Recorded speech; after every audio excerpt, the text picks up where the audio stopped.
You are watching Business Plus here on News 9 Live. I'm Krishnakumar, and the big discussion we have on this edition of Business Plus. Startup flounders of India. Beginning with Byju's, a made-in-India startup which was once valued at $22 billion as the world's most valued startup. But now it's reduced to just $1 billion or even lesser.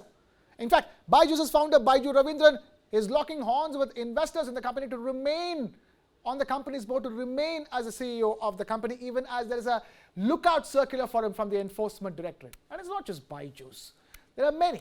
Ashneer Grover, for example, was recently grounded and was denied permission to fly to the United Kingdom. And this after November last year when he was stopped at the Delhi airport while he was trying to fly to the United States of America. And now Grover is currently under the radar of Delhi's Economic Offences Wing for alleged misappropriation of funds.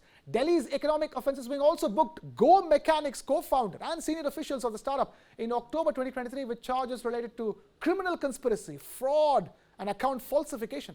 The list just doesn't end there. Once the poster boy of India's fintech ecosystem, Mr. Vijay Shekhar Sharma is currently under the scrutiny of the Reserve Bank of India for Paytm Payments Bank. And these are just the latest names. It was earlier Housing.com's co-founder who was accused of splurging money on luxuries while the employees went unpaid. We're talking about Rahul Yadav. And from there on to now, quick commerce platform Dunzo, which faced legal notice from 7 companies over unpaid dues and also failed to pay salaries of its employees. Why is this happening with India's startup ecosystem across the board? It's not just fintech, from fintech to quick commerce delivery. Why does this keep happening again and again? Why are Indian startup founders floundering again and again? Why does the term corporate governance or corporate misgovernance, the specter of corporate misgovernance, keep haunting India's startup ecosystem? Let's try to understand that. I have joining me in the studio Mr. Lloyd, Mathias, angel investor, and of course Mr. R. Sridharan, international editor of News 9. Thank you both of you gentlemen for being with us. I'm going to begin with you guys, even as the rest of the panel joins us from outside Shri. I'm going to quickly ask you, I'm being told also that Mr. Ketan Dalal, Managing Director of Katalyst Advisors, also joins us live on the broadcast. Ketan, good to have you on the show. We also have Mr. Shriram, Subramanian, founder and managing director of InGovern Research Services. Both of these gentlemen joining us via Zoom. Thank you so much for taking time out to be with us here. I'm going to begin with the gentleman in the studio and come to you guys as well.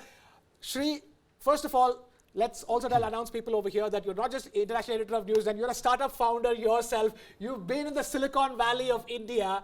So tell us, as somebody who's been part of the ecosystem, why does this keep happening? Is there something, systemically wrong? Is there something wrong with the DNA of India's startup founders?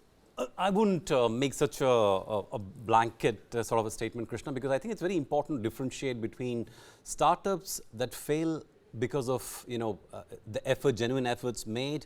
Maybe it was the wrong strategy. Maybe they ran out of money.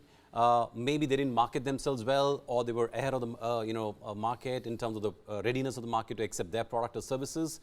So that kind of failure is acceptable. In fact, that should happen because that's part of the whole ecosystem. And VCs who invest in such startups are also prepared. Like, not everything is going to be a multi-bagger for them, right?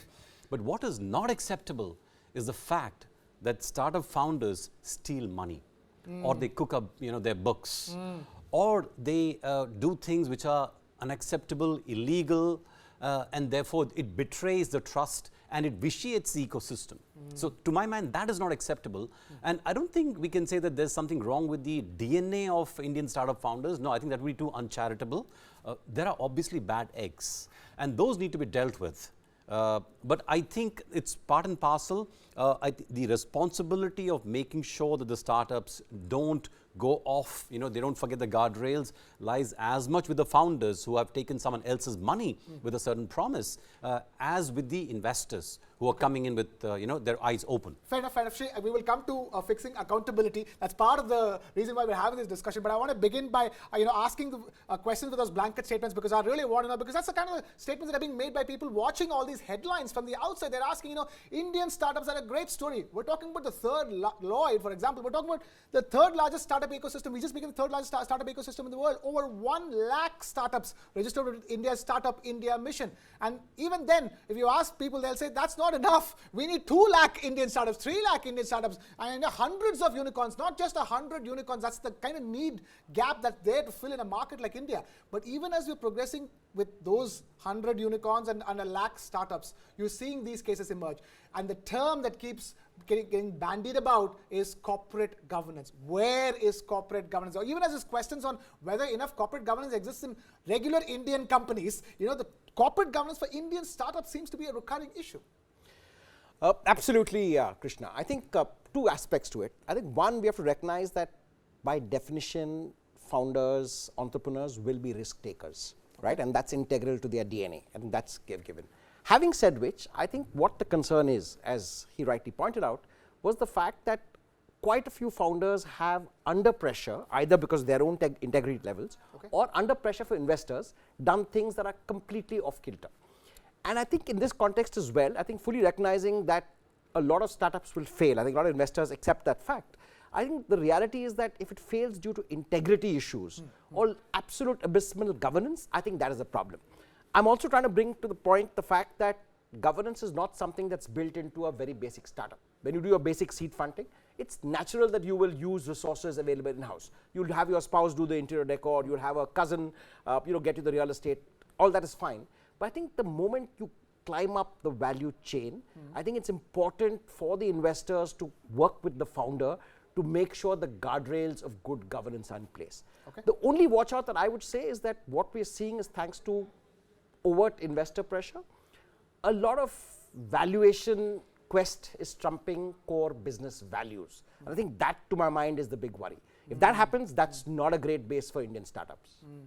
Okay, let's take this across to the gentleman joining us online. This is Ketan, Mr. Ketan, Dalal and Shriram Subramanian. Ketan, I'm going to come to you first. The simple question here is this, even as we start talking about where it's going wrong, we're currently talking about where does the accountability lie? Is it with the investors? Is it, with the founders themselves? Is it with the board of these startups? Where do you think the lacuna is that leads to such corporate misgovernance? So I think, Krishna, first of all, I think what Mr. Lloyd Mathias said, I think I absolutely agree. You see, the malaise, the real malaise, one of the real malaises is the quest for valuation. So, it is more about growth rather than profitability. So I think that is where the malaise lies. As to your question regarding where does the accountability lie, so just as Sri said, in a different context, it's very difficult to generalize. But the other issue really, and again, as Mr. Lloyd Mathias said, the entrepreneur by nature is a risk taker. So what happens is that at the start, he does not realize the importance of housekeeping, of governance, of compliance. So let's say GST, let's say this absurd angel tax. So, all these are, some of it is absurd, like angel tax, I think is completely absurd. It's an outlier legislation. GST is not absurd, but, the compliance is quite substantial. So I think one is the fact that there is a lack of understanding of what this involves, and one therefore can't say that it is like with the independent directors or the auditors or etc. It's in a variety of baskets, but I think basically it starts from the entrepreneur himself. And again, I would, as Sri said, in a different context, let's divide the situation into 2 baskets. So a misgovernance can be fraudulent, which is unpardonable, or a misgovernance can be lack of understanding or a cavalier attitude towards compliance, which is obviously not as bad as the fraudulent situation, but it is also what is causing a lot of issues. So I don't think there's one answer to where the accountability lies, Krishna. Okay, there is no one answer. Clearly, the reason why we have to keep discussing and get deeper and deeper into it. Shriram Subramanian, I'm going to bring you in at this stage. We're asking these questions because you're talking about everybody. Byju Raveendran, if we had this conversation 4 years ago, we'd be singing songs about him, about how he's, headlining. He's the headliner as far as India's startup ecosystem is concerned. Once the world's most valued startup is what we're talking about. Look at what's happened in the last 1 year. I mean, even more concerning is something what's happening with Mr. Vijay Shekhar Sharma, such an important company, such an important part of digital India, digital transactions, and yet how come compliance, was so, was so lax at Paytm is a question that everybody is asking, So the question I'm asking you is that was there too much of a race for valuations in the minds of Indian startup founders who saw a huge opportunity, and to scale up, in their bid to scale up too fast, we ended up with a situation like this, Shriram? Yeah, definitely over the past 10 years, there is one is India's funding in that sense. Foreign investors, PE investors poured a lot of funds. Global interest rates were very low. And this is not a phenomenon just in India. It's globally happened. Look at Bird, went down 98% after it listed. Klarna. There are n number of companies globally where the investors and the companies have chased valuations and they have failed phenomenally after it has tapered down in the last couple of years, right? Two is the reason why they failed is these companies had, one, the halo effect of the individuals. Two is they failed to institutionalize many of the processes and systems, right? So because they had not institutionalized everything and there was that halo effect. So that completely, when there is this funding winter, they all went under the bus. Okay. The funding winter is an interesting term you're taking, and that's something that's affected the India startup ecosystem. The only question is, Shri, first of all, between the two of you, would you agree that there is an actual funding winter? Or was it a matter of now, over the last 2 years, when profitability clearly became a top focus, that the funding was only going to those startups where there was a possibility of profitability? So, Krishna, when there's easy money, all kinds of people end up getting it, right? But when, let's say, the Fed starts tightening the screws, as they've done by increasing interest rates, money becomes scarce, at least to throw around, people become more focused on, okay, now is the startup actually growing? Is it actually profitable? Or does it have a flight path to profitability? Yep. So those questions come into play.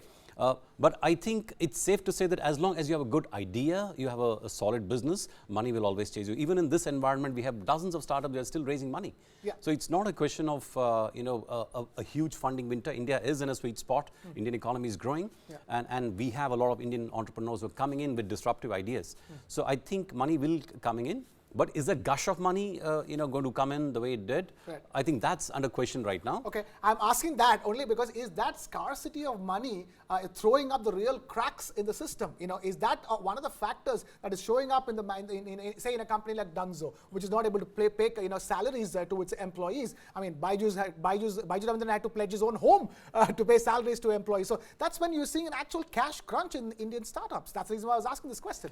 So I think Lloyd will agree with me. He's an angel investor. I think every business fundamentally needs to throw up cash. Yep. If you're simply burning cash and there's no money coming in, then you're going to run out of runway, one day or another. Yeah. Right. So I think that's the fundamental question every business, every startup needs to ask. Am I in a business which is actually going to be profitable in a certain point of time? Is the amount of cash that the business is bringing in, is it going to exceed the cash that's going out? It's very simple. It's not rocket science at all. Lloyd, being the angel that you are, and Lloyd, to at least for startups in terms of for funding them, if I were to ask you a strike rate, how many times as you as an angel investor were able to invest in a startup that was able to throw up cash? They say in ancient in Hindi at least, the most common term is that business wo hota hai jo paisa banata hai. I think absolutely true, and I think Sri touched upon the point very rightly. I think the big challenge really is to understand a business journey and recognize that there will be startups that will have a 5-7 year path to profitability, as long as they're working towards that. I think when we start jettisoning the logic and work purely with the fact that the greater fuel theory, that the more amount of growth I have, there'll be a larger basket of investors, then I'll pass the buck on to them. I think that's when we are sitting on a tinderbox. And I suspect that was happening in that glory period soon after, let's say, the pandemic, right? When the digital world became real, money started pouring in. I think the last year and a half has served as a reality check. Today, investors are looking slightly deeper into it. I think what it's also done for a lot of founders is to actually re-examine their entire path to profitability. It's no longer about just go out and get growth, right? So besides customer acquisition, I think now that reality check has come, and I think therefore this is a much needed setback. Having said which, I do believe that India is still in a sweet spot. I think this is a relatively temporary interruption. It's a winter, albeit I hope it's going to be a short winter. But I suspect post the elections by the second half of this year, or certainly by Q4, I think we'll be stepping up again as far as early stage investments go. Okay, so in a sense, you would say it's birthing pangs as far as India's startup ecosystem is concerned, which is still at a very early stage. It's got a long way to go. Mr. Ketan, Dalal, the question here is, for example, when it comes to an issue like Byju's, really the issue broke open completely when a company like Deloitte, signed off as the auditor of Byju's. And the questions were asked of, how come Deloitte is signing off at a stage like this? What was happening all this while? Where is the accountability of the auditor? One is, what about the people who audit the auditors? Do you think the NFI, National Finance Reporting Authority of India, is doing enough? All the auditors of these companies are also, people that we have to fix accountability to, apart from the investors and the board and the founders themselves. So, Krishna, I'm not holding a candle for auditors, but I just want to make a couple of points. You see, the role of an auditor under the Companies Act, both 1956 and 2013 Act, is defined by law. So I'm talking of statutory auditors, okay? That is defined by the Companies Act, and the core of the issue is that whether the accounts show a true and fair view. Now, when you say true and fair view, plus of course there is a whole set of averments that the auditor has to make. For example, fixed asset register is maintained, internal controls are in place. Now, internal controls are in place is a very wide term. Now, I can't comment on Deloitte and Byju's because I haven't seen the Deloitte audit report, which was 2-3 years back, after which, as you said, they resigned. But it is important to recognize that an auditor, for example, is not responsible in case, let's say, the startup goes and spends what it thinks or what you and I may think is extra money, more business promotion, and very often the public does not realize that. That is part A. The second part is, so far as NAFRA is concerned, remember NAFRA is the recent body. Earlier, the role was by the Institute of Chartered Accountants of India. For whatever reason, they have brought in an external body. My sense is that too much pressure on auditors will be a huge issue for the auditing profession. In fact, in one of the recent interactions, Mr. Uday Kotak said the same thing, that it's a profession under tremendous pressure. So again, I'm not holding a candle for auditors, but it's important to recognize what is their role, and if they, for example, if there is an accounting standard that has not been followed, say a revenue recognition has been accelerated and that is contrary to accounting standards, and the auditor has signed off, sure, you can hold him responsible. So I think we need to understand what is the context, but making a general kind of point that an auditors were sleeping in, something went wrong, may not be. One has to see it on a case by case. Fair enough. My question was simply that Shri and Lloyd with me in the studio, my question was that, we talk about fixing accountability. We started talking about investors. Investors need to make sure the founders are accountable, and then the board, and et cetera, et cetera. But the thing is that auditors have a very important role to play, isn't it, Shri? Absolutely. Because see, when you're an investor also, you're counting on the auditor to certify the books in some sense. But like what Ketan also said, the auditors are also going by the law, what the law says, that they're checking the boxes. Now, we remember what happened with Satyam. The extent of deception was beyond any auditor's, reasonable scope of, I think they are not investigators. Forensic auditing is a different, business altogether. Right? That comes Regular after the auditing, scam. yeah, exactly. Yeah.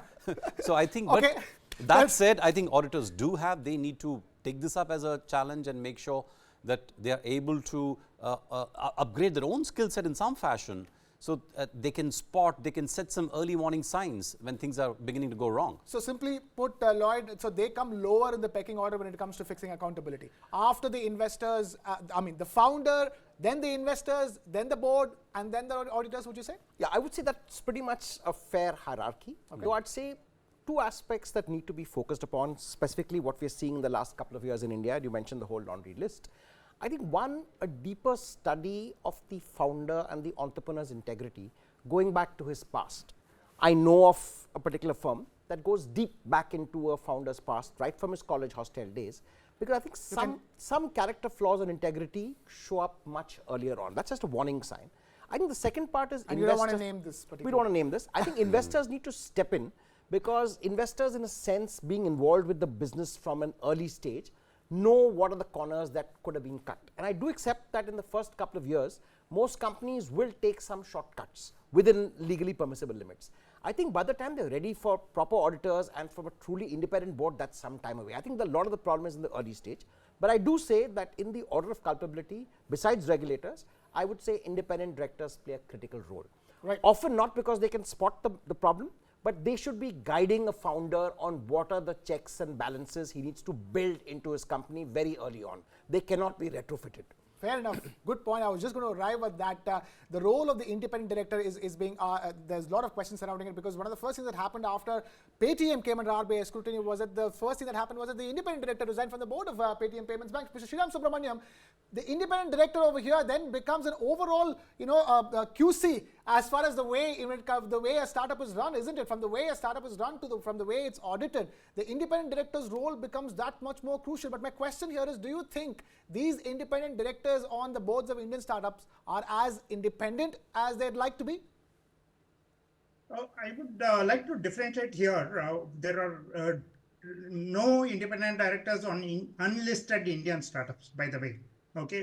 In fact, Mr. Mohandas Pai made a commentary that large unlisted companies which have raised tons of capital should be mandatorily made to have independent directors. So that clarification needs to be made in your question. In that sense, the unlisted companies like even a large company like Byju's had largely the investor directors who are non-founder directors in that sense. So true independent directors, I mean, by definition, are there in the listed companies. Whether they perform their duty or not is, I would think, is that question. In the listed companies, new age listed companies, whether the independent directors are performing their duties properly, whether they are actually howling up the founders, whether they are actually going beyond the founders' halo effect and working towards the compliance issues, etc. What showed up is compliance issues. What showed up is bare basic, where a regulator had thrown up a lot of things, and it was there in the annual report of the company. The secretarial auditors had pointed out these issues for the past 2 years, yet the independent directors completely missed out on it or did not push the company enough to sort of adhere to the regulators' wishes. So all these led to the downfall of, I would think, Paytm Payments Bank. But other new age startups obviously need to put focus on the independent directors, on the quality of independent directors, and seek their inputs. There are, of course, again, independent directors who are independent minded, and there are people who come to board meetings to just eat the cashews and soft drinks given out there. So the entire spectrum is out there. Okay. We're not sure if all of them serve cashews and soft drinks in particular, but Lloyd, you wanted to say something. Yeah, I just had one point, and I think Mr. Shriram raised the right point. I think while it's not mandated by law that unlisted companies need to have independent directors, the reality is a lot of companies very early on start building an advisory board and independent directors. For example, if I could just name a couple, I know Swiggy, for example, or Navi, or Lithium, they have high quality independent directors on their boards. And the reason is that these are the directors who can actually guide them and also ask them to kind of build the necessary checks and balances. So while legally it's not required, I think companies, startups well into their journey recognize it. It also becomes a very big point when the startup actually has an IPO plan. That's of course when they dress up the board and they want trophy names, and I think that's the latter stage. But I think a lot of startups are building that up, and that role of the independent director there has to be far more, just not to add value to the company, but also to actually guide the founder in terms of building these balances. And just to add to what Lloyd is saying, Krishna, please. I think the moment a startup says, I'm open to having an independent director, then you know that the startup's fundamentals, the approach to governance is proper. You know, that I think for any investor, that's a good sign.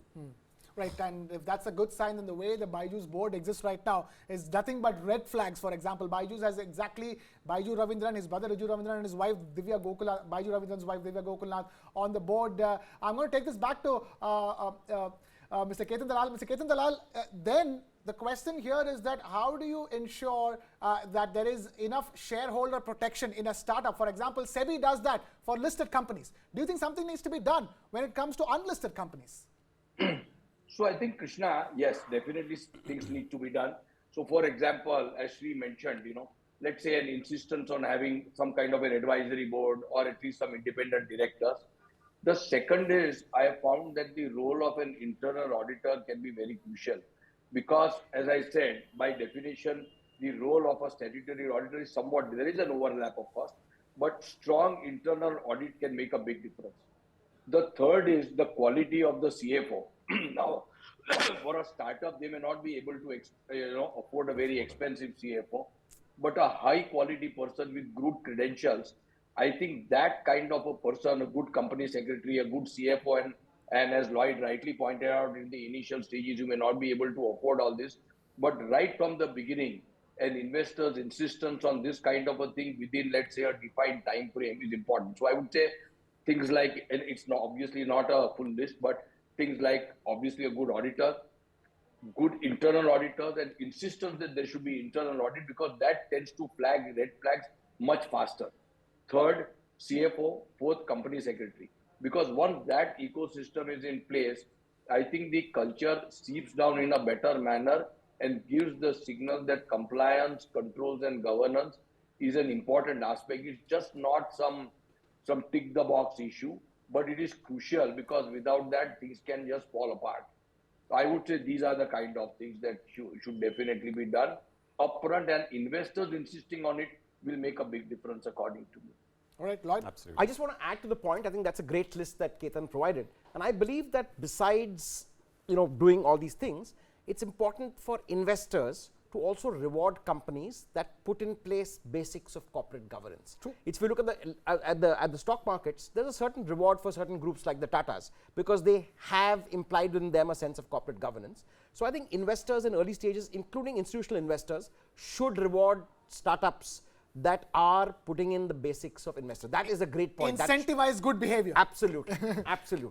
One way of definitely making sure there's better corporate governance. I'm going to quickly take this across to Shriram Subramanian as well. Shriram Subramanian, we're talking about ways in which there can be better corporate governance. I'm asking this question also from the point of view of the general public out there. Look at the number of general public out there who get impacted with something like Paytm, with something like a Byju. So many of these parents who bought these courses. We saw that social media video of a parent going to a Byju's office and picking up a television from the office and taking it away because that course was not going to be delivered eventually to them. There is so much of public interest in it and public good as well that needs to come out of this and make sure the public is protected from these startups in case whenever the corporate governance is not in place.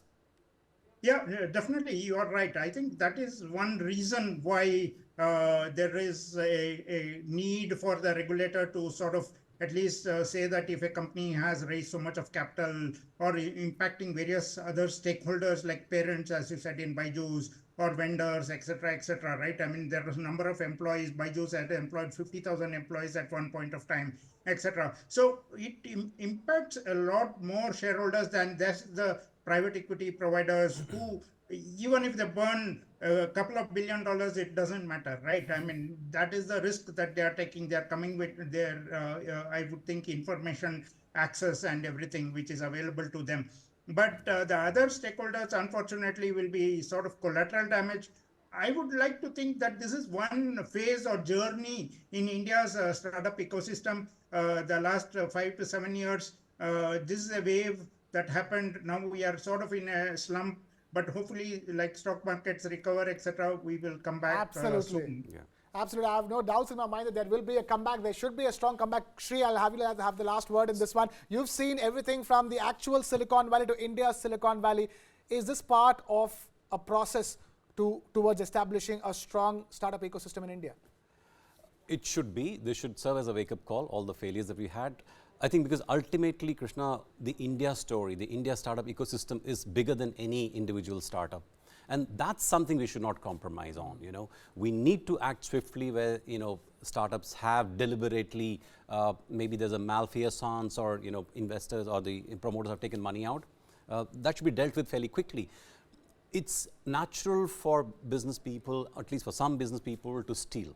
They will cheat. They will lie, they'll cook up their books. But how does the larger ecosystem, how does it respond to such cases, instances? And what do you do to protect the interests of the shareholders and the people at large? I think that is important. As long as we're able to demonstrate that we are swift, we can deal with such issues, I think money will keep coming to India and the startup ecosystem will continue to flourish. I think that's the important thing.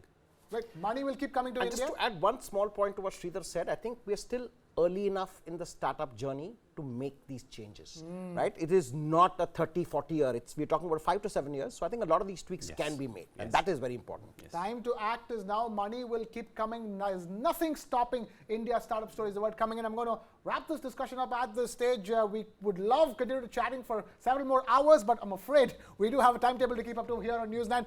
Sridharan, thank you so much for being with us. And of course, Lloyd, Mathias, Mr. Ketan, Dalal, Managing Director of Katalyst Advisors, and Shriram Subramanian of InGovern Research Services. Thank you all of you gentlemen for taking time out to be with